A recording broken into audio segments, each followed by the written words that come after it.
Hi అన్నయ్య. తమ్ముడు ఏంటన్నయ్య విశేషాలు? విశేషాలు ఏం లేవు తమ్ముడు. టీ తాగుదాం పదా. టీ తాగడానికి ఇక్కడ ఎందుకన్నా? మీ చెల్లెళ్ళు ఇల్లుందిగా, అక్కడికి వెళ్దాం పదా. చెల్లోళ్ళ ఇంటికి వద్దులేరా. బయట ఎందుకన్నా? మీ చెల్లెళ్ళ ఇంటికి వెళ్దాంపా. ఏంటి బావ గారు, ఏంటి విశేషాలు? బానే ఉన్నాలా గాని మీ అన్నయ్య వచ్చి ఎంతసేపు అయింది? టీ పెట్టావా? అన్నయ్య అక్క, అన్నయ్య బయట టీ తాగుదామంటే లేదు, అక్కల ఇంటి దగ్గర తాగుదామని ఇక్కడ తీసుకొచ్చా. నీకోసం నేను టీ కూడా పెట్టివ్వలేను అనుకున్నావా అన్నయ్య? ఒక 100 ఇవ్వు అన్నయ్య, పాలు బయట తెప్పిస్తాను. అన్నయ్య టీ పొడి కూడా లేదన్నయ్య.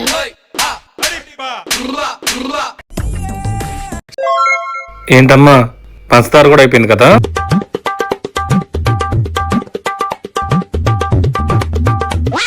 మళ్ళీ ఏమైందమ్మా? అది గ్యాస్ బండ్ కూడా అయిపోయింది అన్నయ్య. 2 హాఫ్ టీలు 12 రూపాయలే కదరా. 12 రూపాయలతో పోయేదని 1200 ఖర్చు పెట్టిస్తావా? బయటికి పదరా, నీ సంగతి చెప్తా. మీ సీనాన్ని కూడా వచ్చాడు, ముగ్గురు కలిపి భోజనం కూడా ఏర్పాటు చేయి. బావా, మా ఇద్దరికి కడుపు బాగాలేదు బావా. 3 రోజుల నుంచి ఒకటే మోషన్స్. సీన్ వచ్చాడుగా, సీనుకు రెడీ చేయమను.